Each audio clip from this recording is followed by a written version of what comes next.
Good evening सभी को।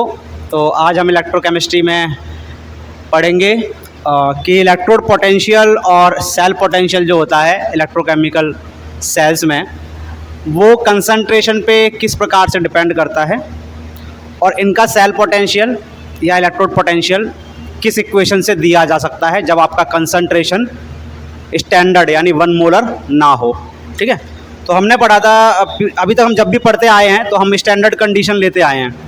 कैसी कंडीशन लेते आए हैं? स्टैंडर्ड। हमने डैनियल सेल लिया था। डैनियल सेल के अंदर स्पीकर में क्या था बेटा आपका? जिंक सल्फेट था, है ना। स्पीकर में क्या था आपका? जिंक सल्फेट, जिसका कंसंट्रेशन हमने क्या लिया था? 1 मोलर। ठीक है, किस कंडीशन पे? 298 केल्विन पे। ठीक है, और इधर राइट बीकर में हमने कौन सा लिया था सॉल्यूशन? हमने राइट बीकर में लिया था कॉपर सल्फेट का। डैनियल सेल की बात कर रहा हूँ मैं। स्टॉप राइटिंग, पहले समझ लीजिए। कॉपर सल्फेट ये भी क्या था? 1 मोलर कंसंट्रेशन था और कितने पे था? 298 केल्विन पे। ठीक है, फिर हमने इसमें इलेक्ट्रोड लगा दिया एनोड जो कि जिंक की रॉड थी, और इसमें लगा दिया कैथोड जो कि किसकी रॉड थी? कॉपर की रॉड थी। और इन दोनों को जो है अमीटर या वोल्ट मीटर से क्या कर दिया? कनेक्ट कर दिया। तो अभी हम वोल्ट मीटर से कनेक्ट करेंगे। ठीक है, तो ये प्लस है, ये माइनस है। ठीक है, और करंट आपका प्लस से माइनस फ्लो करेगा।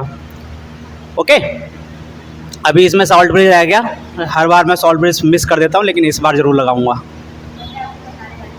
ठीक है, तो आप देखेंगे यहाँ पे जो ये डैनियल सेल बना है ये एक्चुअल में स्टैंडर्ड कंडीशन पे है। किस पे है? स्टैंडर्ड कंडीशन पे। और इस केस में जो वोल्ट मीटर की रीडिंग आएगी यहाँ पे, वो आपका स्टैंडर्ड सेल पोटेंशियल होगा। कैसा सेल पोटेंशियल होगा? Standard cell potential. तो जो स्टैंडर्ड सेल पोटेंशियल होता है,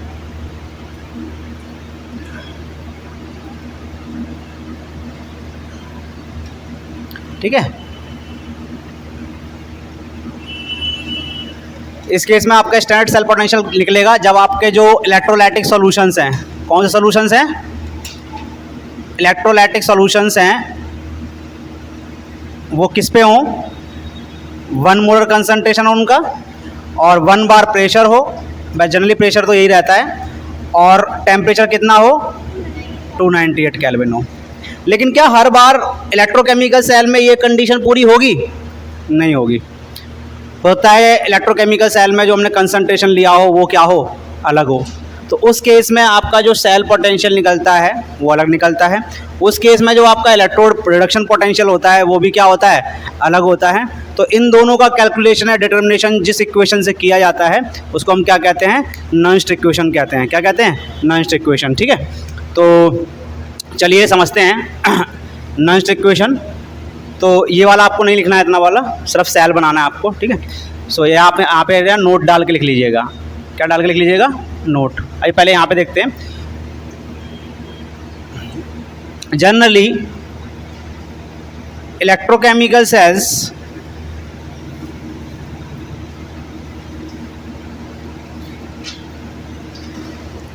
have different concentration of electrolytic solutions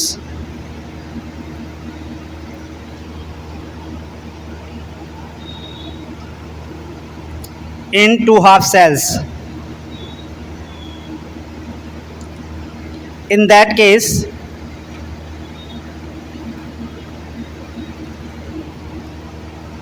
the associated electrode potential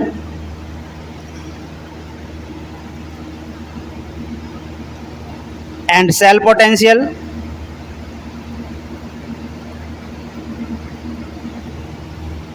can be calculated by using Nernst equation.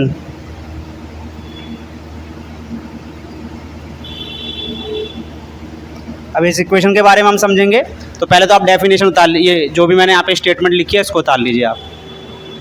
तो नॉइस्ट इक्वेशन के बारे में जानते हैं। तो दोबारा से हम डैनियल सेल ले रहे हैं। मान लीजिए यहाँ पे जो कंसंट्रेशन है इलेक्ट्रोलाइटिक सॉल्यूशन का वो स्टैंडर्ड कंडीशन पे नहीं है, यानी इसका कंसंट्रेशन हम मान लेते हैं 0.1 और इसका कंसंट्रेशन मान लेते हैं हम 0.2।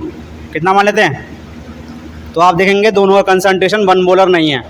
जिंक सल्फेट का कंसंट्रेशन है वो 0.1 मोलर है और कॉपर सल्फेट का कितना है 0.2। अब इस केस में जो वोल्ट मीटर की रीडिंग आएगी वो पहले वाले से अलग आएगी, ठीक है। और उस रीडिंग को हम नस्ट इक्वेशन से भी कैलकुलेट कर सकते हैं। किससे कैलकुलेट कर सकते हैं? तो नस्ट इक्वेशन किसने दिया था? Nernst equation was introduced by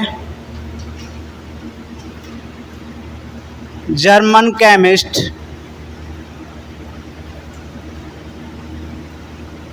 Walther Hermann Nernst, which is used to determine electrode potential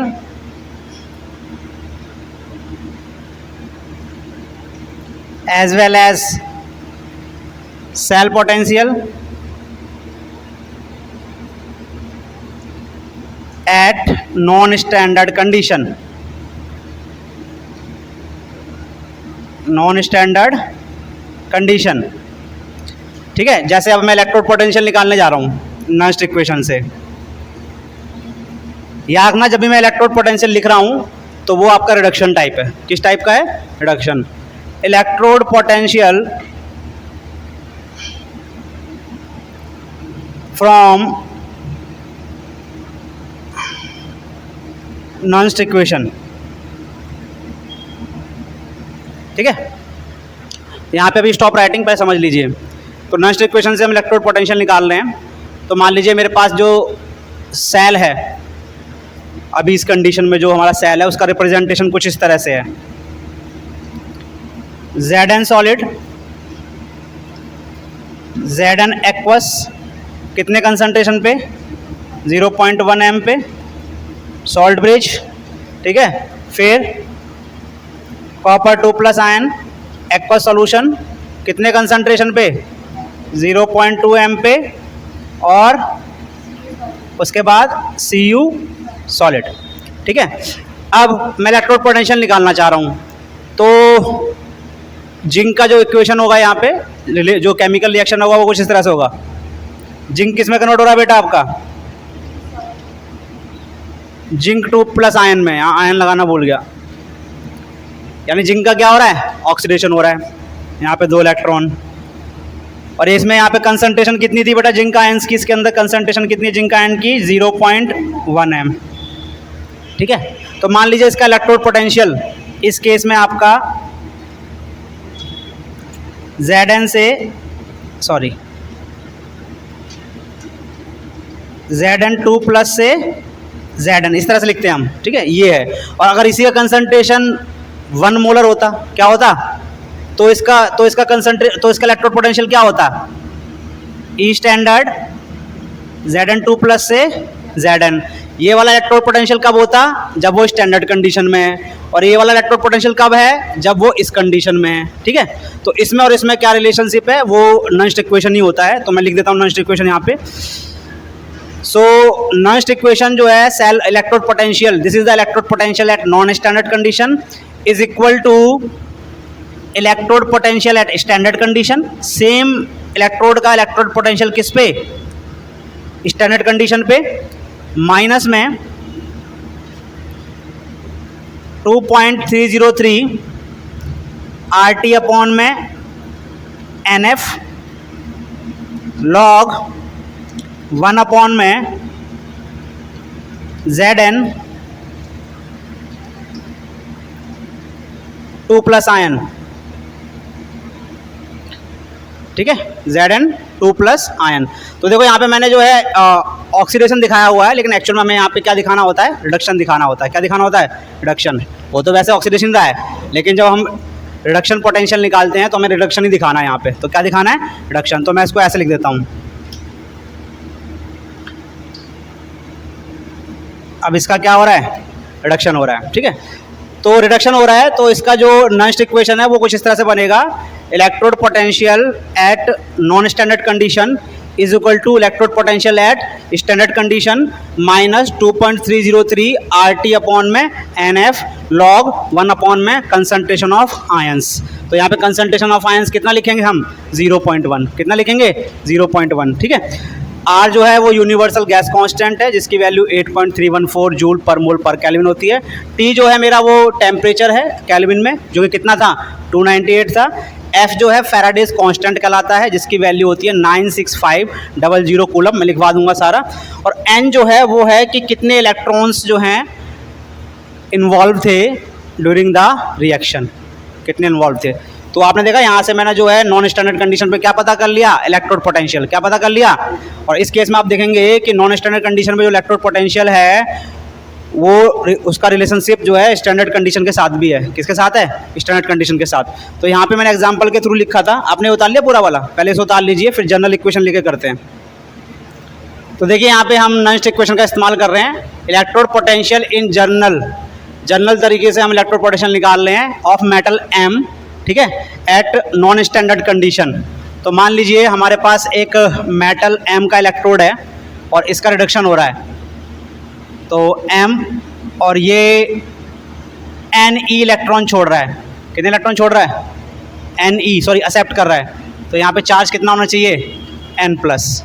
जैसे अगर यहाँ पे 2 प्लस चार्ज है तो 2 इलेक्ट्रॉन छोड़ेगा, एक्सेप्ट करेगा, तो ये किस में कन्वर्ट हो जाएगा M सॉलिड में। यहाँ पे क्या लिख दूँ एक्वस, ठीक है। तो Mn प्लस आयन है सॉल्यूशन के अंदर है, किसके अंदर है सॉल्यूशन के अंदर। इन्होंने एक्सेप्ट किए Ne इलेक्ट्रॉन्स, तो ये रिड्यूस हो गए किसमें M सॉलिड में, ठीक है। और इसका जो इलेक्ट्रोड पोटेंशियल है वो नॉन स्टैंडर्ड कंडीशन पे जो है वो है Mn प्लस से M बराबर इसी का स्टैंडर्ड कंडीशन पे इलेक्ट्रोड पोटेंशियल Mn प्लस पे M माइनस में 2.303 RT अपॉन में NF log 1 अपॉन में Mn प्लस का कंसंट्रेशन। तो देखिए ये हमने जो है जनरल इक्वेशन लिख दिया, non standard equation. So this is the non standard equation for electrode potential. किसके लिए है इलेक्ट्रोड पोटेंशियल। और यहाँ पे M मेटल जो है उस पर चार्ज कितना है N प्लस है, तो वो N इलेक्ट्रॉन लेगा और किस में रिड्यूस हो जाएगा M में।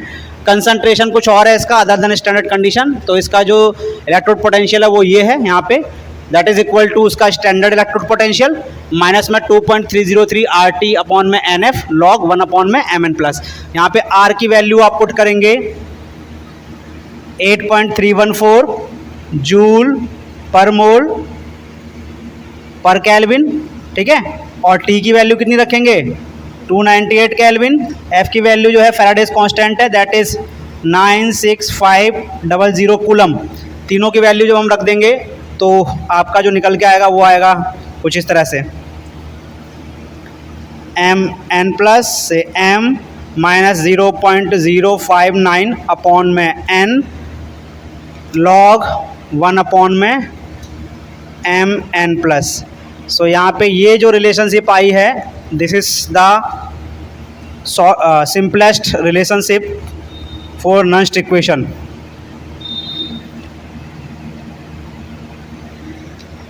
So this is the simplest form of Nernst equation to calculate the reduction potential for non standard condition। किसी भी मेटालिक इलेक्ट्रोड का नॉन स्टैंडर्ड कंडीशन में रिडक्शन पोटेंशियल निकालने के लिए हम इस रिलेशनशिप का क्या करेंगे इस्तेमाल करेंगे। यहाँ पे n जो है that is the number of electrons gained या number of electron transfer during the reaction, ठीक है।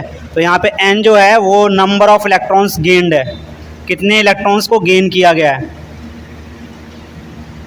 बता लीजिए फटाफट और इसको नंबर डाल दीजिए आप फर्स्ट नंबर डाल दीजिए। तो आइए हम नेक्स्ट इक्वेशन से अब जो है नॉन स्टैंडर्ड डैनियल सेल का या किसी भी दूसरे सेल का सेल पोटेंशियल पता करते हैं। क्या पता करते हैं, तो यहाँ पे मैंने एक डैनियल सेल लिया हुआ है जो कि नॉन स्टैंडर्ड कंडीशन में है, यानी उस केस में जो इलेक्ट्रोलाइटिक सॉल्यूशंस हैं उनका कंसंट्रेशन अलग है। तो जिंक का कंसंट्रेशन, जिंक आयन का कंसंट्रेशन है जो 0.1 मोलर है, जबकि कॉपर का जो है वो कितना है 0.2 मोलर है। तो इस केस में अब मुझे सेल पोटेंशियल पता करना है। तो दो तरीके हैं सेल पोटेंशियल पता करने के। मेथड वन है कि आप नस्ट इक्वेशन से, किससे, नस्ट इक्वेशन से पहले नॉन स्टैंडर्ड सेल के लिए इलेक्ट्रोड पोटेंशियल पता कर लो। क्या पता कर लो, यानी Zn2 प्लस से Zn पता कर लो, ठीक है। और क्या पता कर लो, कॉपर 2 प्लस से कॉपर, किससे पता कर लो, नस्ट इक्वेशन से। ये क्या है, रिडक्शन पोटेंशियल क्या है, और किस कंडीशन पे है, नॉन स्टैंडर्ड। कौन सी कंडीशन पे है, फिर इनको माइनस कर दो तो आपका ई सेल निकल गया। कौन सा राइट होता है,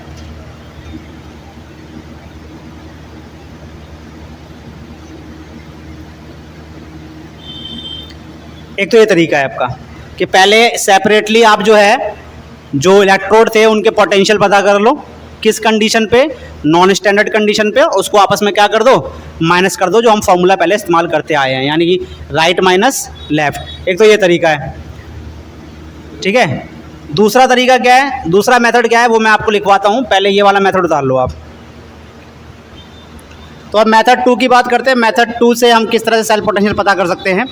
तो देखिए, इसके लिए सबसे पहले हमको जो है सेल रिएक्शन लिखना पड़ेगा कंप्लीट मतलब आयंस के फॉर्म में। बैलेंस सेल रिएक्शन लिख लीजिए। तो बैलेंस सेल रिएक्शन कैसे होगा, Zn सॉलिड प्लस में copper 2 plus aqueous arrow Zn2 plus aqueous plus में कॉपर सॉलिड। ये आपका जो है बैलेंस्ड केमिकल रिएक्शन हो गया है, ठीक है, बैलेंस्ड केमिकल रिडॉक्स रिएक्शन। और इसका ये नॉन स्टैंडर्ड कंडीशन पे है। किस पे है, non standard condition, non standard condition पे है। तो इसका जो सेल पोटेंशियल, जो इससे सेल बना है, उसका जो सेल पोटेंशियल होगा दैट इज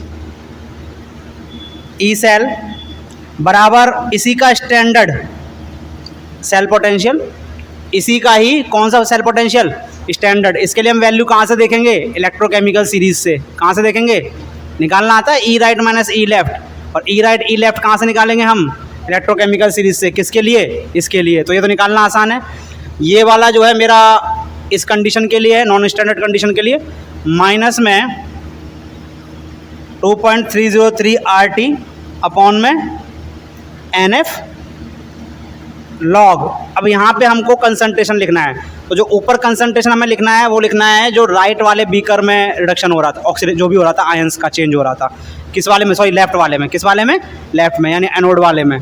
तो यहाँ पे आएगा आपका Zn2 प्लस का कंसंट्रेशन, और नीचे क्या आएगा, कॉपर 2 प्लस का कंसंट्रेशन। तो ऊपर लिखना है आपको लेफ्ट बीकर में जो आयंस का कंसंट्रेशन है, और नीचे लिखना है जो राइट बीकर में आयंस का कंसंट्रेशन है, ठीक है। ये आपका बन गया।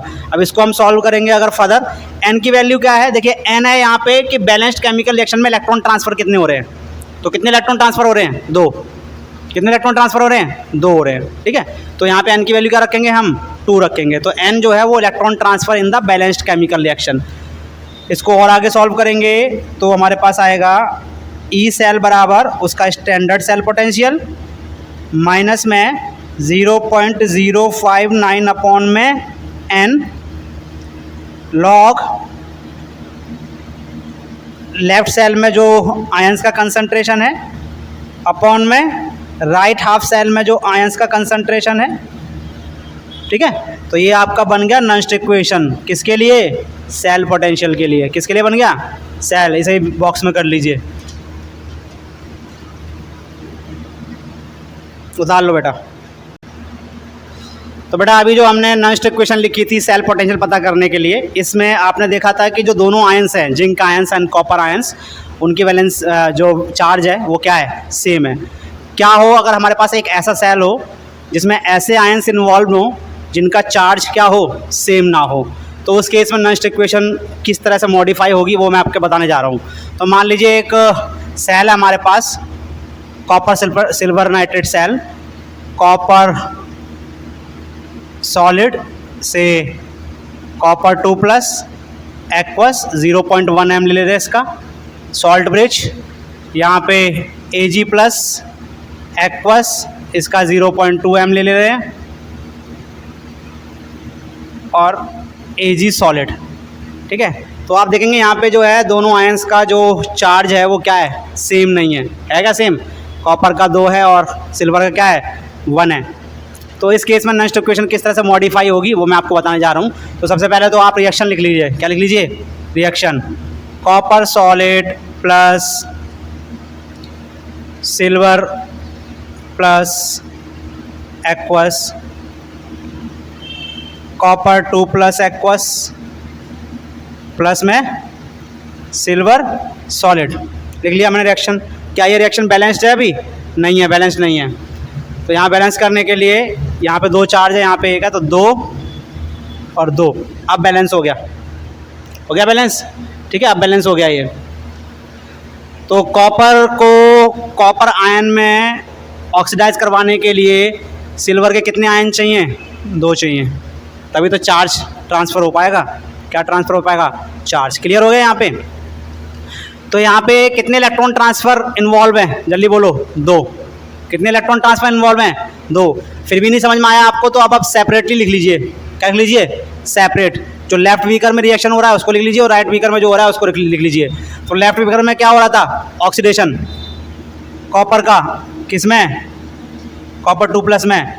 कितने इलेक्ट्रॉन छोड़ दिए इसने, 2। राइट बीकर में क्या हो रहा है, सिल्वर का क्या हो रहा है, रिडक्शन, किस में, सिल्वर सॉलिड में। कितने इलेक्ट्रॉन छोड़ दिए, सॉरी कितने एक्सेप्ट कर लिए, 1।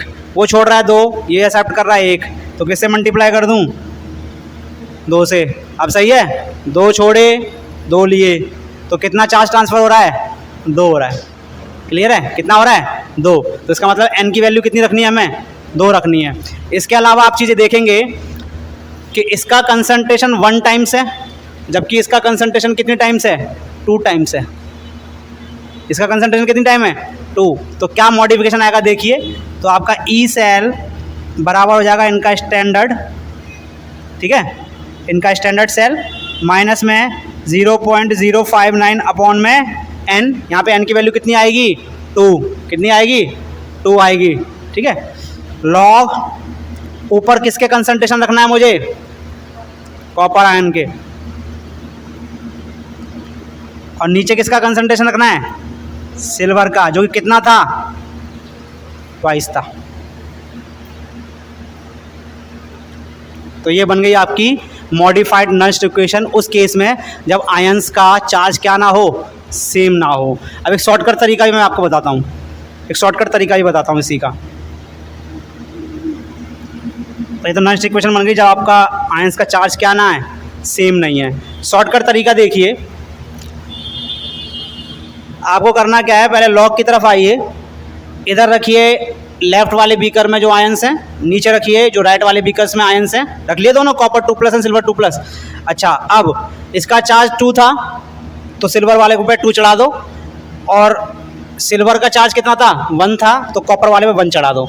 चार्ज की वैल्यू चढ़ा दो अपोजिट में, पावर चढ़ा दो। दोबारा समझो, कॉपर पे कितना पावर थी, 2 है, तो वो पावर आप सिल्वर पे चढ़ा दो, और सिल्वर पे कितना चार्ज है, 1 है, वो पावर आप कॉपर पे चढ़ा दो। इधर चढ़ा दो कॉपर पे। मान लो अगर यहाँ पे आयन के ऊपर 3 होता, कितना होता, 3, और यहाँ पे कितना होता, 2, तो ये 3 पावर किसके ऊपर जाती, सिल्वर के, और इसके ऊपर कौन सी पावर जाती, 2। क्लियर हो गया इतना? अब n की वैल्यू के लिए क्या करना है आपको, जो इनकी पावर है उसको मल्टीप्लाई करके लिख दो। कितनी है, 2, कितनी है, 1, दोनों मल्टीप्लाई करो कितना आएगा, 2। शॉर्टकट तरीका दोबारा सीख लीजिए। शॉर्टकट आपको पहले ये तो लिख लेना है, यहाँ पे लॉग की वैल्यू, यहाँ पे लिखना है आपको लेफ्ट हाफ सेल में जो आयंस हैं उनका कंसंट्रेशन, नीचे लिखना है राइट हाफ सेल में जो आयंस हैं उनका कंसंट्रेशन, और इन पे जो पावर है वो अपोजिट आयंस का जो चार्ज था उसके बराबर चढ़ा दो। इनके ऊपर जो पावर है वो दूसरे आयंस का जो चार्ज है उसकी पावर चढ़ाओ। जैसे सिल्वर के ऊपर चार्ज है 1, तो कॉपर के ऊपर 1 की पावर चढ़ा दो, और कॉपर के ऊपर चार्ज है 2, तो सिल्वर के ऊपर कितनी पावर चढ़ा दो, 2 की चढ़ा दो। और यहाँ पे जो n की वैल्यू है वो दोनों के चार्ज मल्टीप्लाई करके लिख दो, वैल्यू खाली। क्लियर हो गया, समझ में आ गया? एक और देते हैं, देखो यहाँ पे इसी को सॉल्व करते हैं। मान लीजिए मेरे पास एक ऐसा सेल है M1 3+, क्लियर है, M2 2+ से M2। समझ में आ गया? ये वाला मेरा ऊपर रहेगा और ये वाला कहाँ रहेगा? नीचे। चलिए इसका निकालते हैं। ई सेल बराबर ई स्टैंडर्ड सेल, ये कहाँ से निकालेंगे हम? केमिकल सीरीज से, इलेक्ट्रोकेमिकल सीरीज से। माइनस 0.059 अपॉन में n लॉग, थोड़ा ज़्यादा बिचा हो गया, इसको थोड़ा सा और शॉर्ट में लिख देता हूँ। ई सेल बराबर उसकी स्टैंडर्ड वैल्यू सेल की माइनस 0.059 अपॉन में n लॉग, यहाँ पे कंसंट्रेशन किसकी? M1 की, M1 3+ आयंस की, और नीचे किसकी? M2 3+ आयंस की। इस पर कितनी पावर चढ़ाऊँ? 2। इस पर कितनी चढ़ाऊँ? नहीं, उल्टा बोल दिया बेटा, यहाँ पे आएगा, अच्छा यहाँ पे 2 आएगा। तो इस पर कितनी पावर चढ़ेगी? 3 की चढ़ेगी, उल्टी चढ़ानी पावर। इस पर पावर कितनी चढ़ेगी? 3। इस पर कितनी चढ़ेगी? 2। दोनों को मल्टीप्लाई करो, कितना लिखूँ यहाँ पे? n की वैल्यू कितनी लिखूँ? 6। यहाँ 3+ है तो ये इसके ऊपर चढ़ाएंगे आप पावर, और ये 2+ पावर इसके ऊपर चढ़ाएंगे। यहाँ 3+ पावर यहाँ चढ़ाएंगे, और 2+ अगर ये है तो 2 की पावर यहाँ चढ़ेगी, और दोनों को मल्टीप्लाई करके यहाँ लिख दीजिए। शॉर्टकट तरीका, उतार लीजिए फटाफट बेटा। सो नेक्स्ट टॉपिक है हमारे पास relation between cell potential and equilibrium constant. ये क्या होता है मैं आपको समझाता हूँ। देखिए, जो हमारे पास इलेक्ट्रोकेमिकल सेल होता है, जैसे डैनियल सेल है मान लीजिए, कुछ दिनों के बाद ये जो है काम करना बंद कर देता है, स्टॉप हो जाता है। ये किसी भी तरह का कोई करंट अब आपको नहीं प्रोवाइड करेगा। तो ऐसा होता क्यों है कि जो इलेक्ट्रोकेमिकल सेल है जैसे डैनियल सेल, ये कुछ दिनों के बाद जो है काम करना बंद कर देता है। इसी को समझते हैं कि ऐसा होता क्यों है। तो देखिए, यहाँ पे मैंने एक डैनियल सेल, सबसे सिंपलेस्ट टाइप का इलेक्ट्रोकेमिकल सेल है, वो बनाया हुआ है, जो कि मेरा किस पे है? नॉन स्टैंडर्ड कंडीशन पे है। किस पे है? और ये जस्ट अभी मैंने फ्रेश बनाया है, और ये करंट आपको प्रोवाइड कर रहा है। क्या प्रोवाइड कर रहा है? Current I. यहाँ जो वोल्ट मीटर लगाया हुआ है, ये सेल ईएमएफ बताएगा। क्या बताएगा? सेल का ईएमएफ किस कंडीशन पे? नॉन स्टैंडर्ड कंडीशन पे। तो सेल लिख लेते हैं हम। सेल किस तरह से? देखिए यहाँ पे, ये मेरे पास सेल हो गया, जिंक सॉलिड, जिंक 2+ आयन, कितने कंसंट्रेशन पे? 0.1 m पे। सॉल्ट ब्रिज, कॉपर 2+ आयन, कितने कंसंट्रेशन पे? 0.2 m पे। और यहाँ पे कॉपर सॉलिड। ये तो सेल हो गया जो कि नॉन स्टैंडर्ड कंडीशन पे, जो कि हमने फ्रेशली बनाया है। बोलिए बेटा। हाँ बेटा, वो फॉर्मूले में आएगा, इसलिए हम बता रहे हैं उसको। ठीक है, ये नॉन स्टैंडर्ड कंडीशन पे है। तो ये मैंने सेल दिखा दिया यहाँ पे।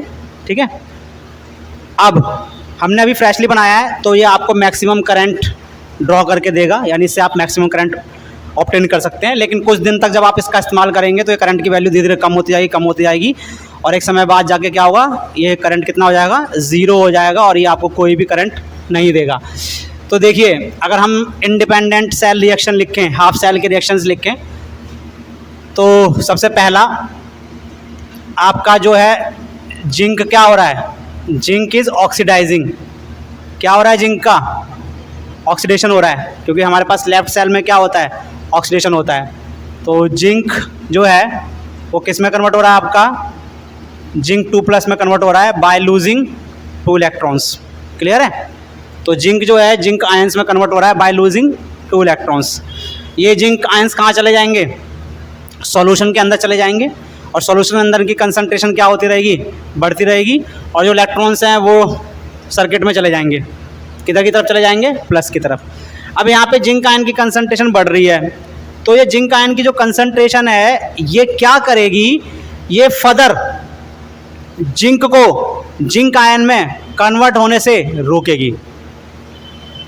दोबारा समझिए, जो जिंक आयन इसके अंदर जा रहे हैं उनकी कंसंट्रेशन इंक्रीज हो रही है, जिसकी वजह से क्या होगा कि जो जिंक आयन की कंसंट्रेशन इंक्रीज हुई है ये अपोज करेगी। किसको अपोज करेगी?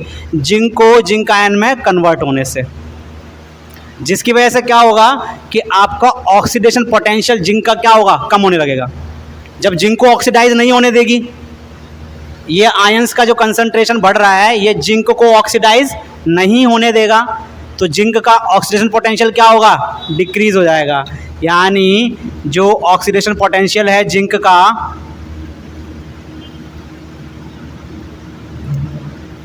वो क्या हो जाएगा, डिक्रीज हो जाएगा। या हम ये भी कह सकते हैं कि जो रिडक्शन पोटेंशियल है जिंक का वो समय के साथ क्या होगा, बढ़ेगा।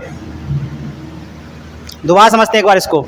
जिंक आयंस जा रहे हैं इसके अंदर, जिंक आयंस की संख्या बढ़ रही है। जब जिंक आयंस की संख्या बढ़ रही है तो वो क्या जिंक को इलेक्ट्रॉन लूज करने देंगे, नहीं करने देंगे, यानी जिंक को कन्वर्ट नहीं होने देंगे जिंक आयन में, अपोज करेंगे, जिसकी वजह से क्या होगा, जिंक का क्या हो रहा है, यहाँ पे ऑक्सीडेशन हो रहा है, तो अपोजिशन शुरू हो जाएगा, तो यानी ऑक्सीडेशन पोटेंशियल क्या होता रहेगा, उसका ड्रॉप होता रहेगा, कम होता रहेगा। या हम ये भी कह सकते हैं रिडक्शन पोटेंशियल क्या होता रहेगा, इंक्रीज होता रहेगा। अब उस वाले सेल की बात करते हैं, दूसरे वाले की, यानी इसका रिडक्शन पोटेंशियल बढ़ रहा है, क्या हो रहा है, बढ़ रहा है। चलिए ग्राफ बनाते हैं, यहाँ देखिए ग्राफ बनाते हैं।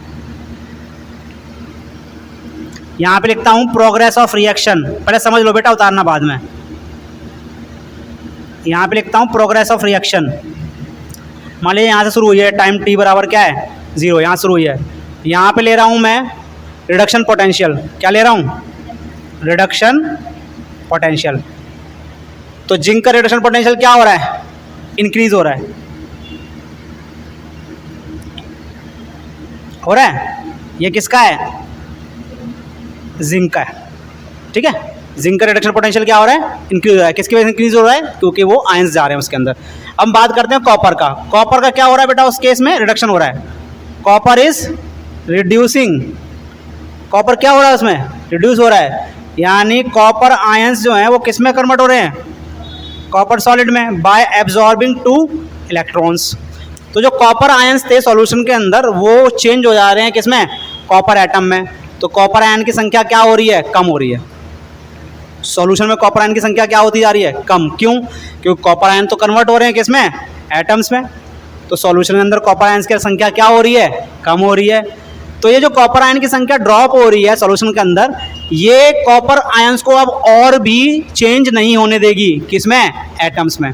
दोबारा समझिए, कॉपर आयंस कन्वर्ट हो रहे हैं किसमें, एटम्स में, ठीक है। तो कॉपर आयन की संख्या सॉल्यूशन के अंदर क्या हो रही है, कम होती जा रही है, क्या होती जा रही है। तो ये संख्या कम हो रही है कॉपर आयंस की, ये फर्दर इसका रिडक्शन बंद करेगी, क्या करेगी, बंद करेगी। यानी कॉपर आयन को अब कन्वर्ट नहीं होने देगी किसमें, कॉपर में। यानी रिडक्शन क्या हो रहा है, यहाँ पे रिडक्शन पोटेंशियल डिक्रीज हो रहा है, क्या हो रहा है, डिक्रीज, क्योंकि रिड्यूसिंग नहीं होने दे रहा है, क्या नहीं होने दे रहा, रिड्यूस। तो कॉपर का जो रिडक्शन पोटेंशियल है वो क्या होता जा रहा है, समय के साथ डिक्रीज होता जा रहा है। और स्टार्टिंग में कॉपर का रिडक्शन पोटेंशियल बहुत हाई था और जिंक का रिडक्शन पोटेंशियल बहुत लो था, तभी तो बनता है ना। स्टार्टिंग में कॉपर का रिडक्शन पोटेंशियल बहुत हाई था, इसका क्या था, लो था। अब समय के साथ इसका पोटेंशियल क्या हो रहा है, रिडक्शन बढ़ रहा है, और इसका रिडक्शन पोटेंशियल क्या हो रहा है, घट रहा है। यानी ये कॉपर का रिडक्शन पोटेंशियल है जो कि क्या हो रहा है, डिक्रीज हो रहा है, क्या हो रहा है, डिक्रीज।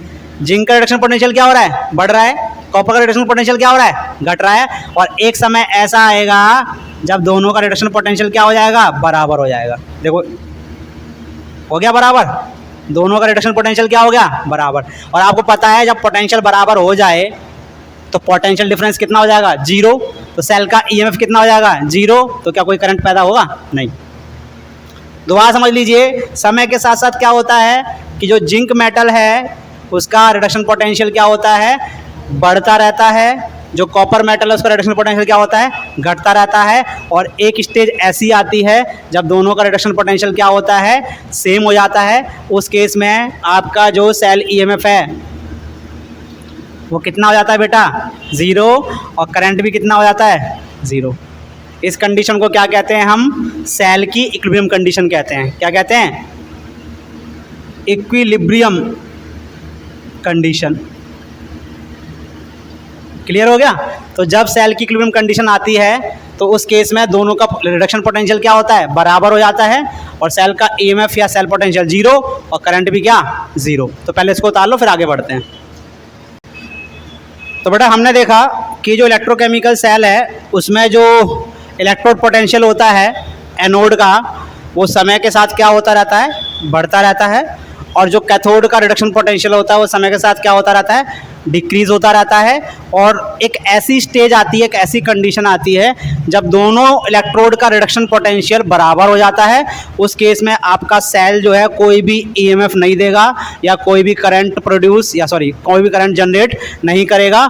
और इस कंडीशन को क्या कहते हैं हम, कि वो सेल जो है किस में आ गया है, इक्विलिब्रियम में आ गया है। किस में आ गया है, इक्विलिब्रियम में। और वो सेल काम करना क्या कर देता है, आपका बंद कर देता है। तो इक्विलिब्रियम पे क्या होता है कि आपका जो सेल का ईएमएफ होता है वो भी ज़ीरो हो जाता है और कोई करंट भी वो प्रोड्यूस नहीं करेगा। ठीक है। और कंडीशन क्या होगी, कंडीशन ये होगी कि वो सेल किस पे आ गया है, इक्विलिब्रियम पे आ गया है, यानी zinc solid plus copper 2 plus aqueous. 2 arrow लगाएंगे इस केस में, 2 एरो ये दिखाते हैं इक्विलिब्रियम को। किसको दिखाते हैं, इक्विलिब्रियम को दिखाते हैं। जिंक 2 प्लस एक्वस प्लस में कॉपर सॉलिड, यानी सेल आपका किस पे आ गया है, इक्विलिब्रियम पे आ गया है। तो जब भी कोई इक्विलिब्रियम रिएक्शन होता है, कैसा रिएक्शन होता है, एक ऐसा रिएक्शन जो इक्विलिब्रियम पे आ चुका है, तो उसका इक्विलिब्रियम कांस्टेंट देते हैं Kc। C यहाँ पे डिनोट करता है कंसंट्रेशन को। किसको डिनोट करता है, कंसंट्रेशन। तो Kc बराबर होता है, पहले हम लिखेंगे प्रोडक्ट्स। क्या लिखेंगे, प्रोडक्ट्स। प्रोडक्ट्स को लिखेंगे और उनके आगे जो उनके मोल्स हैं उनकी पावर चढ़ाएंगे। तो यहाँ कितना मोल है, 1। यहाँ भी कितना मोल है, 1। तो Kc बराबर प्रोडक्ट लिख लेते हैं, zinc 2 plus copper solid, power 1 1 रहेगी। इधर लिखेंगे कॉपर 2 प्लस जिंक सॉलिड। अच्छा, जो प्योर सॉलिड होते हैं उनकी कंसंट्रेशन हम रिएक्शन में 1 मानते हैं। क्या मानते हैं, 1। तो कॉपर सॉलिड की जगह हम क्या रखेंगे, 1, और जिंक सॉलिड की जगह भी क्या लिखेंगे हम, 1। दोबारा समझ लीजिए, रिएक्शन में जो प्योर सॉलिड्स होते हैं या प्योर लिक्विड्स जो होते हैं उनकी कंसंट्रेशन हम कितनी रखते हैं, 1 रखते हैं। तो आपका जो Kc आएगा वो कितना आ जाएगा, जिंक आयन की कंसंट्रेशन अपॉन में कॉपर आयन की कंसंट्रेशन, यानी लेफ्ट वाले बीकर्स में जो आयन्स हैं उनकी कंसंट्रेशन अपॉन में राइट वाले बीकर्स में जो आयन्स हैं उनकी कंसंट्रेशन। ये बन गया आपका क्या, Kc। अब नस्ट इक्वेशन से हमने क्या देखा था, नस्ट इक्वेशन से हमने देखा था ई सेल बराबर क्या होता है, ई स्टैंडर्ड सेल माइनस में 0.059 अपॉन में n। आप इसकी जगह 2.303 RT अपॉन में NF भी लिख सकते हैं। लॉग कंसंट्रेशन किसकी, जिंक आयंस की, अपॉन में कंसंट्रेशन किसकी, कॉपर आयंस की। और ये चीज़ किसके बराबर थी, Kc के बराबर थी। और ई सेल कितना हो जाएगा, 0। ई सेल की वैल्यू क्या रखूँगा मैं, 0 रखूँगा। क्यों रखूँगा, क्योंकि इक्विलिब्रियम पे ई सेल कितना होता है, 0 होता है। तो 0 स्टैंडर्ड 0 नहीं होगा, बल्कि ई सेल 0 है, नॉन स्टैंडर्ड वैल्यू। तो इक्विलिब्रियम पे नॉन स्टैंडर्ड वैल्यू 0 होगी, तो 0 रख दी मैंने यहाँ पे। ई सेल माइनस में 0.059 अपॉन में n log Kc। E cell को इधर ले आओ तो आपका ई स्टैंडर्ड सेल बराबर हो गया 0.059 अपॉन में n लॉग Kc। तो ये आ गया आपका, देखिए रिलेशनशिप किस किस में आ गया, दिखाई दे रहा है, सेल पोटेंशियल स्टैंडर्ड वाला एंड इक्विलिब्रियम कांस्टेंट। ये देखिए, तो जो सेल पोटेंशियल होता है स्टैंडर्ड वाला वो किसके बराबर होता है, 0.059 अपॉन में n। यहाँ पे n की वैल्यू कितनी होगी, 2 होगी। अगर दोनों का चार्ज सेम नहीं है तो आप उसमें क्या करना है, आपको मल्टीप्लाई करना है लॉग Kc। आप इसको ऐसे भी लिख सकते हो 2.303 RT अपॉन में NF log Kc। So this is the relationship final. उतार लीजिए। तो देखिए बेटा, यहाँ पे मेरे पास एक इलेक्ट्रोकेमिकल सेल है जो कि नॉन स्टैंडर्ड कंडीशन पे है। और इलेक्ट्रोकेमिकल सेल क्या होता है, एक ऐसा डिवाइस होता है जो हमको इलेक्ट्रिकल एनर्जी प्रोवाइड करता है on the behalf of chemical reactions. यानी उसके अंदर केमिकल रिडॉक्स रिएक्शंस हो रहे होते हैं जिनसे हमको क्या प्राप्त होती है, इलेक्ट्रिकल एनर्जी प्राप्त होती है।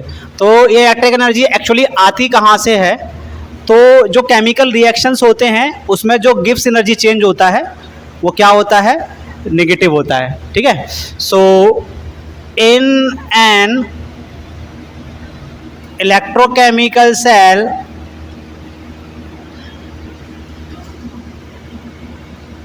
the reactions रिएक्शन किस टाइप के? रिडॉक्स। आर स्पॉन्टेनियस, कैसे रिएक्शंस होते हैं? स्पॉन्टेनियस होते हैं, मीन्स उनका डेल्टा जी क्या होगा? नेगेटिव होगा, और यही डेल्टा जी कन्वर्ट होता है किसमें? इलेक्ट्रिकल एनर्जी में। एंड दिस डेल्टा जी यानी गिब्स एनर्जी चेंज कहते हैं इसको,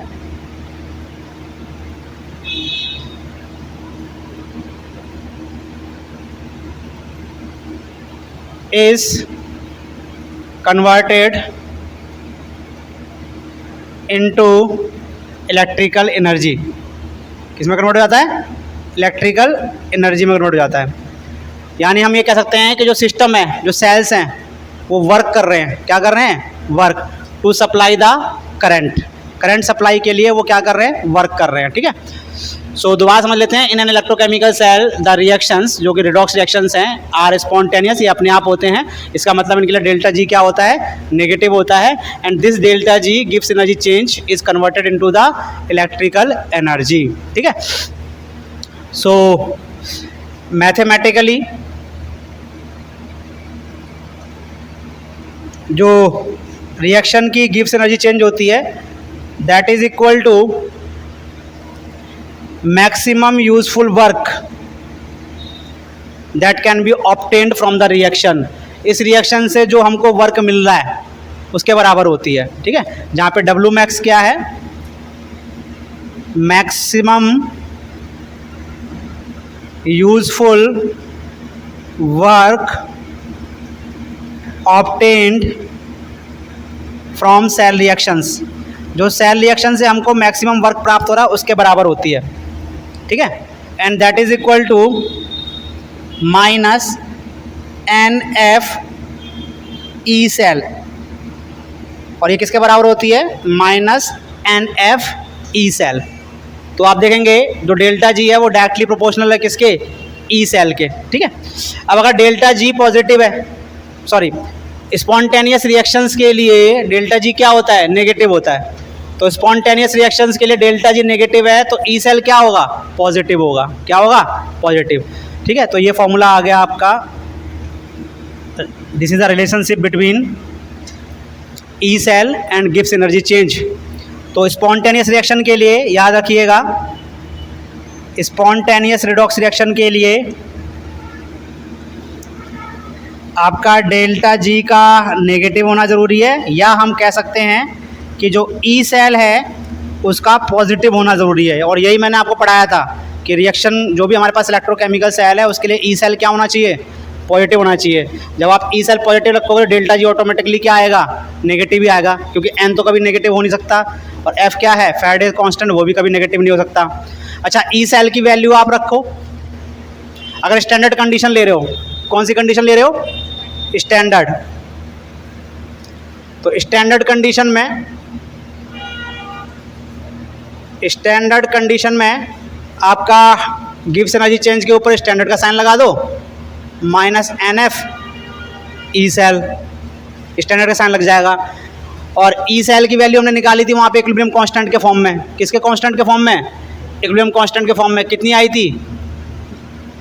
ई सेल की वैल्यू कितनी आई थी? 2.303 RT अपॉन में एन एफ लॉग के सी, यही आई थी ना।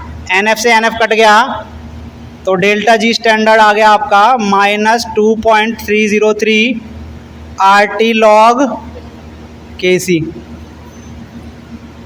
याद रखना ये डेल्टा जी स्टैंडर्ड है जबकि ये नॉन स्टैंडर्ड है। नॉन स्टैंडर्ड केस मत रख देना ये वाला। ठीक है, सो आपने यहाँ पे देखा कि के सी का रिलेशनशिप डेल्टा जी स्टैंडर्ड के साथ में, that is equal to delta G standard बराबर minus 2.303 RT log K C. और यहाँ पे नॉन स्टैंडर्ड गिब्स एनर्जी का relationship with the cell potential. एक जाते जाते के इंपॉर्टेंट चीज़ मैं आपको और बताना चाहूँगा, समझना, पहले सुन लेना ध्यान से। जो आपका इलेक्ट्रोड पोटेंशियल होता है रिडक्शन वाला, या आप ऑक्सीडेशन कुछ भी ले लो, और जो आपका सेल पोटेंशियल होता है, ये कभी भी इस बात पर डिपेंड नहीं करता कि आपने रिएक्शन को कितने से मल्टीप्लाई कर दिया। रिएक्शन को कितने से मल्टीप्लाई कर दिया, जैसे आपको कॉपर 2+ ने 2 इलेक्ट्रॉन लेके किस में बदल गया? कॉपर सॉलिड में, ये क्या है रिडक्शन, और इसका रिडक्शन पोटेंशियल कितना आ रहा था पता है ना, प्लस 0.34 वोल्ट, यही था ना रिडक्शन पोटेंशियल कॉपर का, प्लस 3.4 वोल्ट। अगर मैं इस पूरे रिलेशन को 4 से मल्टीप्लाई कर दूं, किससे मल्टीप्लाई कर दूं, तब भी मेरा रिडक्शन पोटेंशियल इसका यही रहेगा। यानी आप इस इक्वेशन को किसी भी फैक्टर से मल्टीप्लाई कर लें, डिवाइड कर लें, कुछ भी कर लें, आपका जो स्टैंडर्ड रिडक्शन या जो भी रिडक्शन पोटेंशियल है उसकी वैल्यू चेंज नहीं होगी। इस तरह से जो आपका सेल का रिएक्शन है पूरे का, उस सेल रिएक्शन से हम क्या निकालते हैं, सेल पोटेंशियल।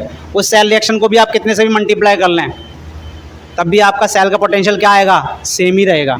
इससे ये चीज़ साबित होती है कि जो सेल पोटेंशियल होता है और इलेक्ट्रोड पोटेंशियल होता है वो एक इंटेंसिव प्रॉपर्टी होती है। कैसी प्रॉपर्टी होती है, इंटेंसिव। इंटेंसिव का मतलब होता है सिस्टम के मास पे डिपेंड नहीं करता वो। तो जो सेल पोटेंशियल होता है, इलेक्ट्रोड पोटेंशियल होता है, वो इंटेंसिव प्रॉपर्टी होती है। वहीं पर अगर मैं गिब्स एनर्जी की रिएक्शन को, किसकी रिएक्शन को, गिब्स एनर्जी की रिएक्शन को मल्टीप्लाई कर देता हूँ 2 से 4 से, तो गिब्स की वैल्यू भी उसी से मल्टीप्लाई हो जाती है। यानी गिब्स की वैल्यू उसके साथ चेंज होती है, मल्टीप्लाई करने के साथ गिब्स एनर्जी की वैल्यू चेंज होती है। अगर आपने रिएक्शन को 2 से मल्टीप्लाई किया है तो गिब्स की एनर्जी भी दुगनी हो जाएगी। कितनी हो जाएगी, दुगनी। अगर आपने रिएक्शन को 4 से मल्टीप्लाई किया है तो गिब्स की एनर्जी भी कितनी हो जाएगी, 4 गुना हो जाएगी। ये चेंज होता है। इसका मतलब गिब्स फ्री एनर्जी चेंज क्या है, एक्सटर्नल प्रॉपर्टी है। कैसी प्रॉपर्टी है, सॉरी एक्सटेंसिव प्रॉपर्टी है। कैसी प्रॉपर्टी है, एक्सटेंसिव। जबकि cell potential, electrode potential intensive property है। ठीक है, तो आज की क्लास में इसको यहीं पे एंड करते हैं, आप उतार लीजिए फटाफट।